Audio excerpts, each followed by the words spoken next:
Hello students, आज के topic में हम लोग यूनिट सेकंड में एनर्जी को डिस्कस करेंगे या ऊर्जा के बारे में पढ़ेंगे। एनर्जी या ऊर्जा किसे कहते हैं? हम लोग एनर्जी काम में लेते हैं वर्ड, और बहुत बार काम में लेते हैं। आज तो हम बड़े थके हुए हैं, एनर्जी नहीं लग रही। इसका मतलब क्या है? इसका मतलब क्या हुआ कि काम नहीं हो पा रहा हमसे, यानी काम करने की क्षमता प्रभावित हुई है। हम कहते हैं ना आज एनर्जी नहीं है बॉडी में, काम नहीं हो रहा, थके हुए हैं। इसका मीनिंग क्या हुआ? साफ शब्दों में यही कि हम काम करने की क्षमता जो है वो हमारी कम हो गई है। इसका मतलब एनर्जी किसे कहते हैं? किसी भी एजेंट या कर्ता की कार्य करने की क्षमता क्या कहलाती है? उसकी ऊर्जा कहलाती है। अब यूनिट्स ऑफ एनर्जी क्या होती हैं? एक्चुअल में एनर्जी को किस तरह मापा जाता है? इसका माप होता है, या इसका माप करने का तरीका जो होता है वो कार्य करने की मात्रा से किया जाता है। इसका मतलब क्या हुआ? एनर्जी की यूनिट्स वही होंगी जो वर्क की होंगी। जो वर्क की यूनिट है वही एनर्जी की यूनिट्स होंगी। इससे पहले वाले टॉपिक में हम लोगों ने वर्क की यूनिट के बारे में पढ़ा था, वही सेम यूनिट एनर्जी की भी होगी। अब एनर्जी कितनी तरह की होती है? काइंड्स ऑफ एनर्जी, ऊर्जा के प्रकार। एनर्जी कई तरह की होती है, जैसे कि हम लोगों ने पढ़ा साइंस में कि यांत्रिक ऊर्जा, विद्युत ऊर्जा, रासायनिक ऊर्जा, ऊष्मा ऊर्जा, इस तरह कई तरह की एनर्जी होती है। हम लोग इस पर्टिकुलर टॉपिक में यांत्रिक ऊर्जा के बारे में पढ़ेंगे। और यांत्रिक ऊर्जा कितनी तरह की होती है? दो तरह की होती है। पहली काइनेटिक एनर्जी, गतिज ऊर्जा, दूसरी पोटेंशियल एनर्जी, स्थितिज ऊर्जा। तो काइनेटिक एनर्जी के बारे में देखें पहले कि काइनेटिक एनर्जी किसे कहते हैं, गतिज ऊर्जा किसे कहते हैं। किसी भी पिंड में गतिज ऊर्जा क्या होती है? उसकी गति के कारण जो कार्य करने की क्षमता होती है वो क्या कहलाती है? गतिज ऊर्जा कहलाती है। पिंड की गति के कारण कार्य करने की क्षमता गतिज ऊर्जा है। तो किसी भी पिंड की गतिज ऊर्जा पिंड के द्वारा कार्य द्वारा मापी जाती है। तो पिंड अपनी गतिमान स्थिति से विरामावस्था में आने तक कर सकता है कितना कार्य किया उसने। जैसे कि हम लोग फॉर्मूला जानते हैं कि काइनेटिक एनर्जी का फॉर्मूला क्या होता है? हाफ mv², ये फॉर्मूला होता है। तो अब इस फॉर्मूले को हम निकालें। मान लीजिए कि m मास का कोई भी गतिमान पिंड किसी समय गति कर रहा है, तो उसका वेग क्या है? v है। मान लीजिए कि पिंड को विरामावस्था में लाने तो इस गति की विपरीत दिशा में लगाया जाने वाला फोर्स क्या है? वो F है। हम जानते हैं F बराबर क्या होता है? ma, जहाँ a क्या होता है? एक्सेलरेशन होता है, मास इंटू एक्सेलरेशन। यदि डिस्टेंस नहीं, डिस्प्लेसमेंट की बात करें, यदि डिस्प्लेसमेंट x होता है तो वेलोसिटी क्या होती है? dx/dt, और एक्सेलरेशन क्या होता है? d2x और dt2। और यदि डिस्प्लेसमेंट s है तो वेलोसिटी क्या होगी? ds/dt, v बराबर ds/dt, और एक्सेलरेशन क्या होगा? d2s और dt2। तो उसको क्या लिखा जा सकता है? v dv/ds। तो एक ही जगह क्या पुट किया हम लोगों ने? इक्वेशन ऑफ मोशन क्या बन गया? mv dv/ds equal to -f। क्यों? क्योंकि गति की विपरीत दिशा में फोर्स लगाया जा रहा है, गति की विपरीत दिशा। इसकी वजह से साइन क्या हो गया? निगेटिव हो गया। तो पिंड के विरामावस्था में आने तक इस फोर्स द्वारा किया गया कार्य क्या होगा? वेलोसिटी v लेके पार्टिकल चल रहा था, और विरामावस्था में आने का मतलब रुक जाएगा तो पार्टिकल की वेलोसिटी खत्म हो जाएगी, यानी 0 f.ds, w equal to f.ds। तो v2 0, फोर्स की वैल्यू क्या थी? -mv dv/ds, तो माइनस का mv dv/ds, और ये ds तो खत्म हो जाएगा।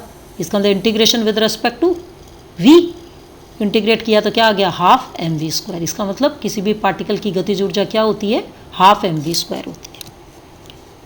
उसके बाद हम लोग सेकंड लेते हैं पोटेंशियल एनर्जी या स्थितिज ऊर्जा। स्थितिज ऊर्जा किसे कहते हैं? किसी भी पार्टिकल की या किसी भी बॉडी की अपनी स्थिति के कारण जो कार्य करने की क्षमता होती है वो क्या कहलाता है? इसकी स्थितिज ऊर्जा कहलाती है। यानी अपनी पोजीशन के हिसाब से, अपनी स्थिति के कारण जो कार्य करने की क्षमता है वो स्थितिज ऊर्जा है। यह पिंड के उस कार्य द्वारा मापी जाती है जो पिंड की वर्तमान स्थिति से इसकी किसी मानक स्थिति यानी स्टैंडर्ड पोजीशन तक पहुंचने में कार्य किया जाए। एक एग्जाम्पल लेते हैं। मान लीजिए कि m मास का कोई भी पिंड है, वो पृथ्वी की सतह से h ऊंचाई पर है, तो इसकी स्थितिज ऊर्जा क्या कहलाती है? mgh। ये हम लोगों ने फॉर्मूला साइंस में पढ़ रखा है। पोटेंशियल एनर्जी क्या होती है? mgh। तो पृथ्वी की सतह तक पहुंचने में उसके भार द्वारा किया गया कार्य वास्तव में क्या होता है, mgh। ये वास्तव में क्या है, कार्य है पृथ्वी की सतह तक पहुंचने में, ये mgh। इसी प्रकार और एग्जाम्पल लें तो दबी हुई स्प्रिंग में भी स्थितिज ऊर्जा होती है, जिसके कारण ये क्या करती है, अपनी स्वाभाविक लंबाई को प्राप्त करने की कोशिश करती है, वापस अपनी ओरिजिनल पोजीशन में आने की कोशिश करती है। ये भी किसका एग्जाम्पल है, स्थितिज ऊर्जा का एग्जाम्पल। अब हम लोग नेक्स्ट पॉइंट लेंगे इसमें एनर्जी में, द वर्क एनर्जी इक्वेशन, कार्य ऊर्जा समीकरण। मान लीजिए कि एक पार्टिकल एक चिकने से समतल वक्र पर, ये देखिए ये समतल वक्र है, ये वक्र है, इस पर संरक्षी बलों के प्रभाव से गतिमान है, यानी संरक्षी बल लग रहे हैं इसमें।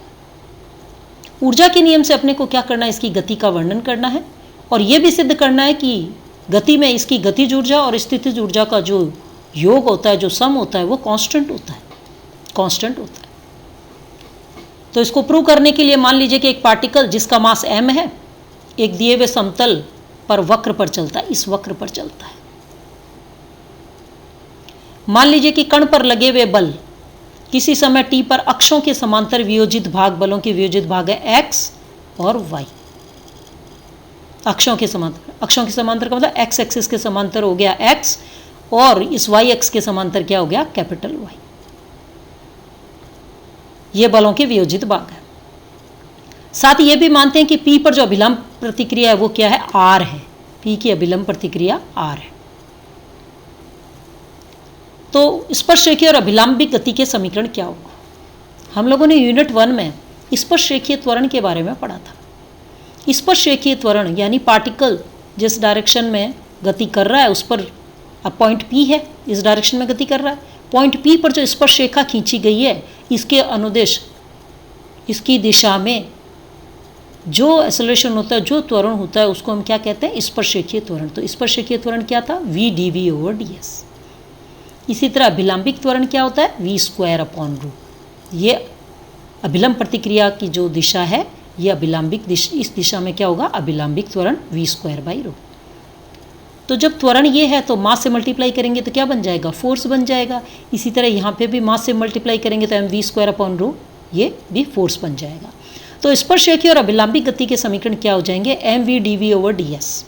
अब हम लोगों को क्या निकालना है, अभी हम लोगों ने फोर्स के रिजल्व पार्ट क्या लिए थे, x और y लिए थे, x और y बल लिए थे, बलों के वियोजित भाग।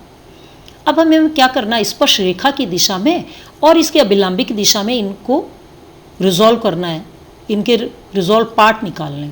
तो देखिए यहाँ से हम रिजॉल्व करें तो x ने कितना एंगल रोटेट किया, साई। तो स्पर्शरेखा की दिशा में इस बल x का वियोजित भाग क्या हो गया, x cos साई। इसी तरह y को देखें, देखिए ये एक राइट एंगल है, इसका अंदर टोटल एंगल कितना होगा, 90। ये साई हो गया तो ये बचा हुआ एंगल क्या बन गया अपने पास, 90 माइनस साई। तो y को इस दिशा में लेके आए, इस फोर्स को रिजॉल्व करें तो एंगल कितना रोटेट करेगा, 90 माइनस साई। तो y cos 90 माइनस साई यानी y sin साई। तो देखिए mv/dv/ds यानी स्पर्श रेखा की दिशा में अपने पास फोर्स कितना लग रहा है, mv/dv/ds। तो बलों के वियोजित भाग क्या हो गए, x cos साई और y sin साई। इसको हमने दे दिया इक्वेशन नंबर 1। इसी तरह हम लोग अभिलंबिक दिशा में देखें तो mv²/ρ इक्वल टू, ये y है, ये वाला एंगल कितना होगा, देखिए ये कितना है, 90 माइनस साई। ये टोटल एंगल कितना था, 90। तो ये वाला एंगल कितना बन गया, साई। तो y कितना रोटेट करेगा r की दिशा में, एंगल साई, तो यानी y cos साई। इसी तरह x को रोटेट करें तो देखिए ये साई हो गया और ये वाला एंगल कितना हो गया, 90 प्लस साई, x रोटेट करेगा। तो x को यहाँ से हम लोग r की तरफ रोटेट करें और इसका रिजॉल्व पार्ट निकालें तो क्या बनेगा, x cos 90 plus psi. cos 90 plus psi यानी माइनस का साइन साई, तो माइनस का x साइन साई। एक हो गया इसी दिशा में कितना हो गया, r, तो ये हो गया प्लस का r। अब हम जानते हैं कि cos साई बराबर क्या होता है, dx/ds। इसी तरह साइन साई बराबर क्या होता है, dy/ds। तो इक्वेशन नंबर 1 में cos साई और साइन साई की वैल्यू पुट करें और x के रेस्पेक्ट में हम लोग इंटीग्रेट करें तो हमारे पास क्या बन जाएगा, half mv² equal to integration of x dx plus y dy plus constant of integration. मान लीजिए कि phi xy का पूर्ण अवकलज क्या है, x d x plus y d y है, तो x d x plus y d y बराबर डी फाई, पूर्ण अवकलज है इसका मतलब डी फाई। और डी फाई का मतलब क्या हम लोग पार्शियल में लिखेंगे तो क्या लिखेंगे, del phi over del x d x, del phi over del y और डी वाई। इन दोनों को कंपेयर करें तो देखिए x बराबर तो हो जाएगा del phi over del x, और y का मान कंपेयर करेंगे तो क्या आ जाएगा, del phi over del y. इसका मतलब half M we square, half M we square, इसी इक्वेशन में हाफ एम वी स्क्वायर बराबर इस इंटीग्रेशन की वैल्यू क्या हो जाएगी, डी फाई को इंटीग्रेट करोगे तो क्या बनेगा, फाई, तो phi x y plus constant of integration. जब x बराबर x0 और y बराबर y0 तथा v बराबर v0 हो, तब ये इक्वेशन क्या बन जाएगी, हाफ एम, v की जगह v0 पुट किया, x की जगह x0, y की जगह y0 plus constant of integration. क्या करें, इन दोनों इक्वेशंस को सब्ट्रैक्ट कर लें, तो half M we square minus का half M we square, left hand side में से माइनस करें तो हाफ एम कॉमन आ गया, वी स्क्वायर माइनस का वी0 स्क्वायर इक्वल टू, यहाँ क्या था फाई एक्स वाई, तो फाई एक्स वाई माइनस का फाई एक्स0 y0, और कांस्टेंट c जो है दोनों में कैंसिल हो गया। इसको हम दे दें इक्वेशन नंबर 2। अब x dx और y dy बल x और y के द्वारा वक्र ds पर क्रमशः तुच्छ विस्थापन dx और dy होने पर कण द्वारा वक्र के साथ चलने पर किया गया कार्य है ये। इसलिए कहाँ से चलें, x0 y0 से कहाँ पहुँचे, xy पे, x dx plus y dy की वैल्यू क्या होगी, फाई एक्स वाई माइनस का फाई x0 y0, ये अभी हम लोगों ने निकाला इक्वेशन नंबर 2 में। यानी कण के x0 y0 से xy तक चलने में किया गया कार्य है। तो फाई एक्स वाई को क्या कहते हैं, बलों के निकाय का कार्यफलन या वर्क फंक्शन कहते हैं, और इन बलों को क्या कहते हैं हम लोग, कंजर्वेटिव फोर्स या संरक्षी बल कहते हैं। तो कंजर्वेटिव फोर्स क्या होते हैं, वास्तव में कंजर्वेटिव फोर्स वे फोर्स हैं जिनके द्वारा किया गया कार्य बलों के प्रारंभिक और अंतिम मान पर आश्रित होता है, यानी डिपेंड करता है। वो फोर्सेस क्या कहलाते हैं, कंजर्वेटिव फोर्स कहलाते हैं। अब इक्वेशन नंबर 2 से हम देखें तो half M we square minus का half M V zero square equal to phi x Y minus का फाई x0 y0। इसका मतलब क्या हुआ कि यदि किसी कण की गतिज ऊर्जा में परिवर्तन होता है तो गतिज ऊर्जा में परिवर्तन कण पर लगे बाह्य बलों द्वारा किया गया कार्य के बराबर होता है, और इसे क्या कहते हैं, गतिज ऊर्जा का सिद्धांत कहते हैं। नेक्स्ट, P पर कण की स्थितिज ऊर्जा निकालें, क्योंकि हम लोगों को क्या करना है, गतिज ऊर्जा और स्थितिज ऊर्जा के योग को एक कांस्टेंट के बराबर प्रूव करना है। तो अब हम स्थितिज ऊर्जा के बारे में बात करें तो पॉइंट P पर कण की स्थितिज ऊर्जा क्या होगी, कण को किसी प्रामाणिक स्थिति, मान लो कि x1 y1 पर ले जाने के लिए किया गया कार्य क्या होगा, xy से x1 y1 पर जा रहे हैं, x dx plus y dy, तो xy से x1 y1 इसकी वैल्यू क्या थी, d फाई, और d फाई को इंटीग्रेट करेंगे तो क्या आएगा, फाई में अपर लिमिट रखें तो फाई x1 y1 माइनस का फाई xy। तो P पर गतिज ऊर्जा काइनेटिक एनर्जी किसके बराबर होगी, फाई एक्स वाई प्लस सी के, अभी हम लोगों ने प्रूव किया था। तो दोनों एनर्जी को जोड़ दें, काइनेटिक एनर्जी और पोटेंशियल एनर्जी को, तो क्या होगा, फाई एक्स वाई तो दोनों में कैंसिल हो जाएगा, क्या बनेगा, फाई x1 y1 प्लस का सी। यानी जब कोई पिंड या जब कोई कण कंजर्वेटिव फोर्स या संरक्षी बल निकाय के अंतर्गत चलता है तो उसकी गतिज ऊर्जा और स्थितिज ऊर्जा का योग पूरी गति में एक समान या कांस्टेंट रहता है। देखिए दोनों का सम है वो कांस्टेंट है, ये फाई x1 y1 भी कांस्टेंट है और सी भी कांस्टेंट है। इसको क्या कहते हैं, ऊर्जा संरक्षण का सिद्धांत कहते हैं। अब हम लोग एक एग्जाम्पल लेते हैं एनर्जी पे। एक मकड़ी एक कमरे की छत से एक ऐसे धागे से लटकती है जिसका प्रत्यास्थ मापांक मॉडुलस ऑफ इलास्टिसिटी यानी लैम्डा उसके भार के बराबर है। किसके भार के बराबर, मकड़ी के भार के बराबर है। सिद्ध कीजिए कि वह उस कार्य का 3/4 भाग करके छत तक चढ़ जाएगी जो उसे धागे के अप्रत्यास्थ होने पर करना पड़ता है।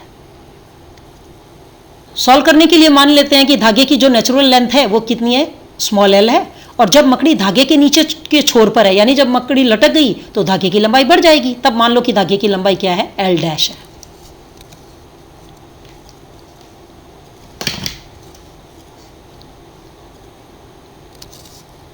तो अब संतुलन की अवस्था में मकड़ी का भार और धागे का तनाव दोनों बराबर हो जाएंगे, तभी संतुलन होगा, नहीं तो धागा टूट जाएगा ज़्यादा भार होगा तो। इसका मतलब धागे में तनाव के बराबर ही मकड़ी का भार होना चाहिए।